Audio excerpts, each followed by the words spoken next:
Bismillahirrahmanirrahim. Assalamualaikum warahmatullahi wabarakatuh. Anak-anakku yang ibu cintai dan banggakan, terlebih dahulu ibu ucapkan selamat datang, selamat bergabung dengan keluarga besar SMA Negeri 9 Kabupaten Tangerang.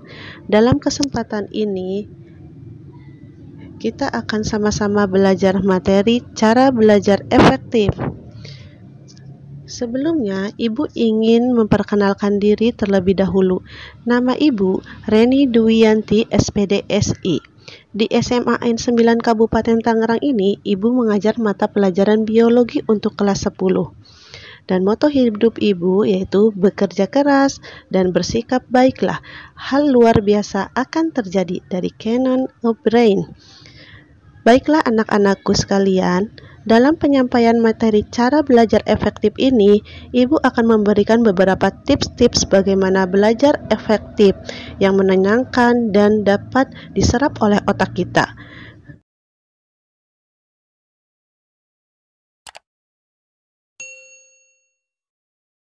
Sebelum kita membahas tentang tips-tips belajar efektif dan tips belajar yang baik dan benar, alangkah baiknya kita tahu apa sih belajar efektif itu. Sebenarnya, belajar efektif biasa disebut dengan cara belajar yang bermakna atau berkesan, atau cara yang ampuh untuk belajar memahami sesuatu atau pelajaran dengan mudah dan cepat, menggunakan cara-cara yang paling efisien dan efektif. Jadi inti dari belajar efektif itu adalah fokus, di mana kita harus sangat serius, berusaha dengan keras, dan berkonsentrasi untuk segera memahami pelajaran tersebut. Nah, sedangkan kalau menurut di sini definisinya, belajar yang efektif itu adalah proses belajar mengajar atau cara belajar mengajar yang berhasil guna, dan proses pembelajaran itu mampu memberikan pemahaman, kecerdasan, ketekunan, kesempatan, dan mutu atau kualitas yang lebih baik, serta dapat memberikan perubahan perilaku dan dapat diaplikasikan atau diterapkan dalam kehidupan sehari-hari, sehingga hasil dari pembelajaran itu akan dapat menghasilkan sumber daya manusia yang unggul. Jadi kita lebih paham dan lebih mengerti lagi cara belajar kita itu harus yang bagaimana. Untuk mencapai belajar yang efektif, tentu saja dalam proses belajarnya harus dilakukan dengan baik dan benar. Berikut ini adalah tips belajar yang baik dan benar. Yang pertama, di sini ada kenali tipe belajar yang cocok dengan kamu. Dalam mengenali tipe belajar kalian, pasti kalian mempunyai tipe yang bermacam-macam. Mungkin ada yang suka belajar dengan diiringi dengan alunan musik agar lebih fokus, bisa tenang, dan juga ada yang ingin dalam suasana yang tenang, sepi, agar lebih fokus lagi, sehingga materi-materi yang dipelajarinya bisa dicerna oleh otaknya dan bisa masuk semua ke dalam otak kita. Jadi di sini ada beberapa tipe belajar yang bisa juga cocok untuk kalian. Yang pertama yaitu tipe belajar visual. Tipe belajar visual di sini, tipe pelajar ini selalu membutuhkan visualisasi dan diagram supaya bisa memahami materinya. Jadi harus melihat langsung dan membaca langsung materi tersebut, sehingga kalau membaca dan melihat materi tersebut, mereka bisa hafal materi yang telah dipelajarinya. Jadi kalau belajar itu tidak bisa secara sistem SKS ya, sistem kebut semalam. Jadi apabila ada ujian baru malamnya dia langsung belajar. Jadi kita harus mencicil belajar itu, harus tekun, harus rajin, harus sering belajar. Jadi jangan sampai sistem SKS tersebut ya. Kemudian tipe yang kedua yaitu ada tipe auditori, di mana tipe pelajar audio ini paling efektif belajar lewat suara dengan mendengarkan ucapan gurunya. Jadi biasanya kalau tipe pelajar auditori ini dia senang kalau gurunya yang ceramah, tipenya yang ceramah. Jadi dia kalau gurunya menjelaskan materi tersebut, dia langsung ketangkep oleh otak kita, langsung dicerna, jadi dia langsung mengerti. Nah, ini adalah tipe auditori. Nah, tipe auditori ini biasanya cocok untuk proses pembelajaran bersama, belajar dengan cara berkelompok tuh. Jadi ini ada dengan cara ceramah ya. Jadi dia lebih cenderung mendengarkan gurunya menjelaskan materi pembelajaran. Kemudian yang ketiga yaitu ada tipe pembelajar kinestetik. Jadi learning by doing. Jadi belajar sambil melakukan atau mempraktekkan teori yang dipelajarinya. Jadi dia harus sambil praktek. Jadi apa yang dia pelajarin harus dipraktekkan. Jadi harus sambil bergerak menyentuh suatu objeknya, belajar dan praktek, maka dia akan lebih mudah dicerna oleh otaknya, lebih paham lagi. Kemudian yang keempat yaitu ada reading writing. Jadi tipe belajar setelah membaca harus membuat tulisan. Jadi setelah dia membaca-baca atau belajar apa atau dijelaskan, dia harus membuat catatan atau menulis. Jadi dia akan lebih paham, lebih jelas dengan cara seperti itu. Jadi setiap orang itu pasti mempunyai tipe belajarnya masing-masing. Jadi di antara ini pasti bukan hanya satu aja, pasti ada beberapa tipe belajar. Ini adalah tipe belajar. Jadi ada 4 macam tadi ya tipe belajar. Yang pertama adalah visual, di mana tipe belajar ini dia harus membaca ya, harus membaca dan melihat langsung agar lebih hafal dan paham. Yang kedua adalah tipe auditory, di mana tipe auditory itu dia harus mendengarkan, yang ceramah. Tipenya harus dijelaskan oleh orang lain atau dijelaskan oleh gurunya, yang diceramahi oleh gurunya. Kemudian yang ketiga yaitu tipe kinestetik. Jadi kinestetik itu dia selain mendapatkan teorinya, dia juga harus mempraktekkan. Jadi harus memperagakan ya, harus ada suatu gerakan juga dipraktekkan. Nah, itu adalah kinestetik. Kemudian yang keempat yaitu reading writing. Jadi dia selain membaca, dia juga harus mencatat, harus menulis hasil bacaan tersebut agar lebih paham lagi dan lebih jelas lagi. Nah, itu adalah 4 tipe belajar. Selain tips belajar yang efektif yang tadi yang telah dijelaskan, di sini juga Ibu akan menjelaskan beberapa tips-tips belajar yang baik dan benar. Jadi bagaimana sih tips atau cara belajar yang baik dan benar itu? Baiklah, yang pertama yaitu belajar berkelompok, di mana yang namanya belajar berkelompok itu dapat menjadi kegiatan belajar menjadi lebih menyenangkan karena ditemani oleh teman dan berada di rumah sendiri, sehingga dapat lebih santai. Namun, sebaiknya tetap didampingi oleh orang dewasa seperti kakak, paman, bibi, atau orang tua agar belajar itu tidak berubah menjadi bermain. Karena kan kebanyakannya kalau bertemu sama teman-teman, belajar sama teman-teman, pasti ujung-ujungnya akan ngobrol, menggosip. Jadi di sini belajar berkelompok ada baiknya mengajak teman yang pandai dan rajin belajar. Jadi agar yang tidak pandai jadi ketularan pintar. Dan dalam belajar kelompok, kegiatannya adalah membahas pelajaran yang belum dipahami oleh semua atau sebagian kelompok belajar, baik yang sudah dijelaskan guru maupun yang belum dijelaskan oleh guru. Belajar yang baik dan benar yang selanjutnya, yang nomor 2, yaitu rajin membuat catatan intisari pelajaran.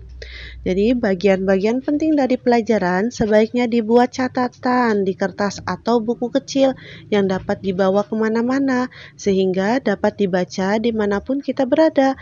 Namun catatan tersebut jangan dijadikan media mencontek karena dapat merugikan kita sendiri. Nah, jadi kita membuat catatan-catatan kecil. Jadi setelah belajar yang penting-pentingnya kita tulis. Kalau yang penting ditulis di buku catatan kecil kita. Jadi kalau kita bawa kemana-mana sambil dibawa, sambil dibaca-baca kalau sempat ya. Jadi bukan untuk media mencontek catatan ini, catatan yang pentingnya atau catatan kecil ini. Dan tips yang selanjutnya yaitu membuat perencanaan yang baik atau planning yang namanya. Jadi untuk mencapai suatu tujuan biasanya diiringi oleh rencana yang baik. Oleh karena itu, ada baiknya kita membuat rencana belajar dan rencana pencapaian nilai untuk mengetahui apakah kegiatan belajar yang kita lakukan telah maksimal atau perlu ditingkatkan. Sesuaikan target pencapaian dengan kemampuan yang kita miliki. Jadi buat rencana belajar diprioritaskan pada mata pelajaran yang lemah. Jadi buat jadwal belajar yang baik. Jadi mata pelajaran yang lemah itu apa? Kita harus lebih tingkatkan lagi. Contohnya seperti yang menghitung-menghitung seperti matematika, fisika, kimia, mungkin bahasa asing. Nah, mungkin ada yang lemah di bidang itu atau bidang yang lainnya. Nah, itu diutamakan, belajarnya lebih ditingkatkan lagi, di planning, di jadwal pelajaran buat kita belajarnya.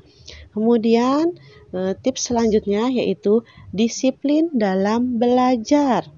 Ya, yang namanya belajar, jadi apabila kita telah membuat jadwal belajar tersebut, maka harus dijalankan dengan baik, harus disiplin, harus ditaati, sama seperti sholat 5 waktu.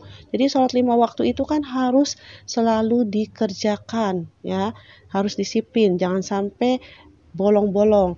Jadi contohnya juga seperti belajar tepat waktu dan serius, tidak sambil main-main dengan konsentrasi penuh, fokus ya. Jadi jika waktu makan, mandi, beribadah, dan sebagainya telah tiba, maka jangan ditunda-tunda.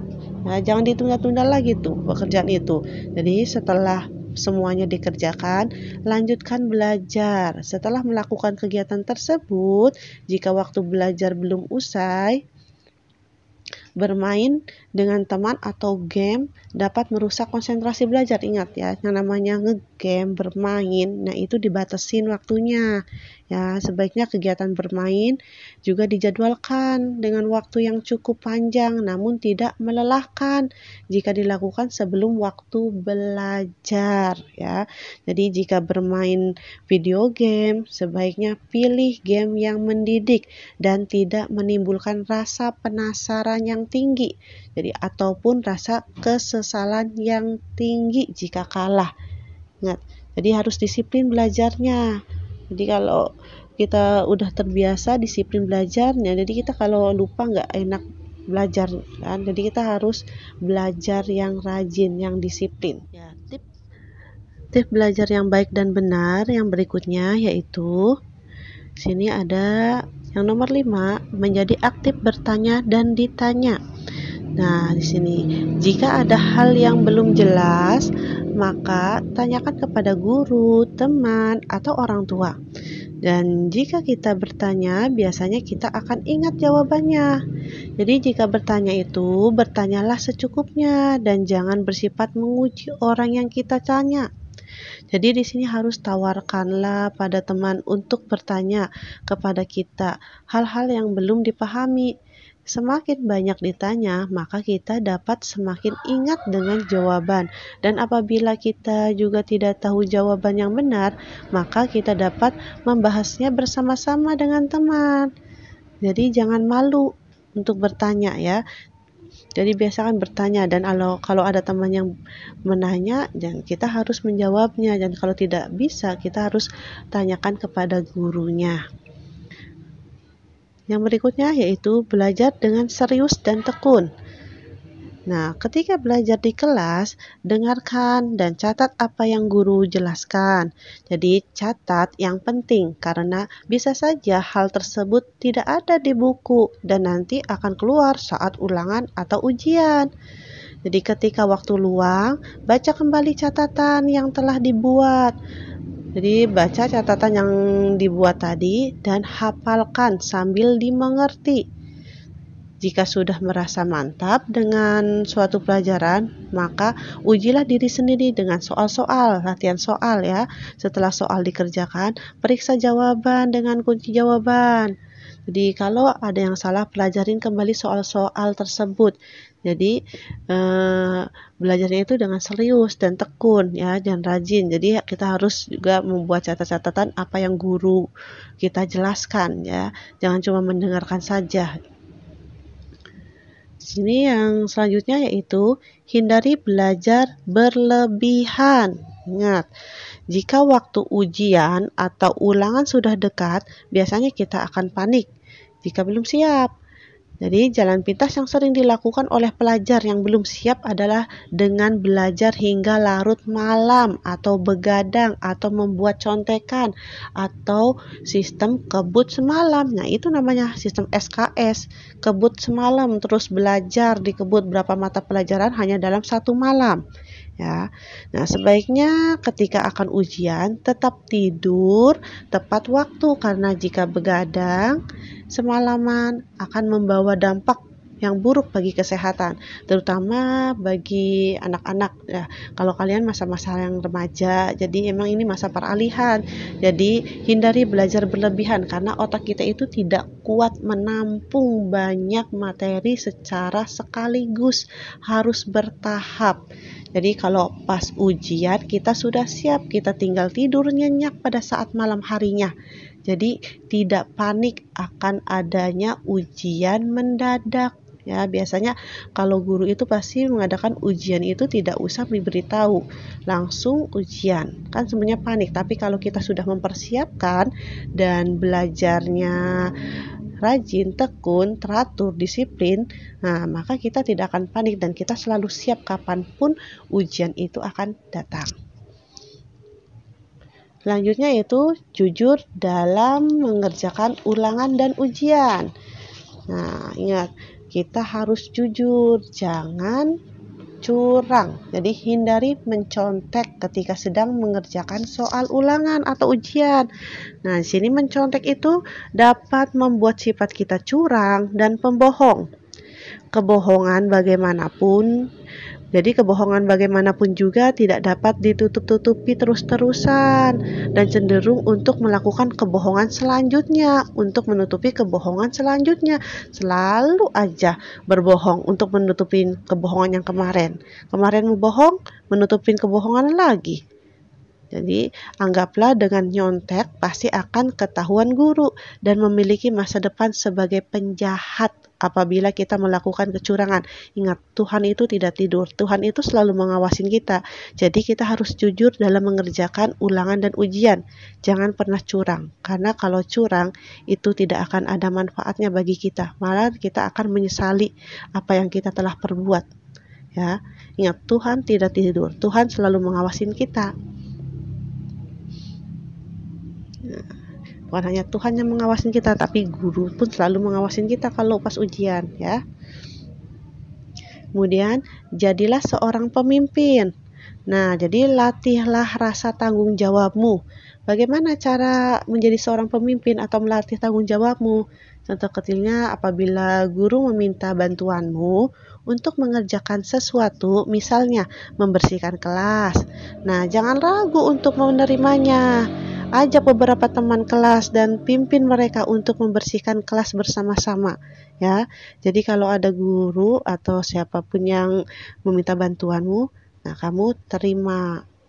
Apalagi kalau di sekolahan, apalagi gurunya yang kalau meminta bantuan kalian ya. Jadi seorang pemimpin ya. Tanggung jawabmu di sini harus dilihatkan ya.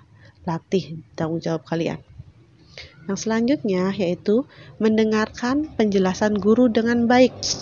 Nah, di sini untuk mendengarkan penjelasan guru dengan baik biasanya setiap guru itu pasti memberikan suatu penjelasan di mana jawablah setiap pertanyaan yang diajukan oleh guru. Jadi harus menjawab yang diajukan oleh guru. Apabila kamu mengetahui jawabannya, jangan menunggu guru untuk memanggil kamu untuk menjawab pertanyaan. Ya. Jadi mendengarkan penjelasan guru dengan baik, tekun, fokus ya. Jadi fokus dalam belajarnya. Jadi kalau ada pertanyaan, silahkan kamu menjawab pertanyaan itu. Ya, dan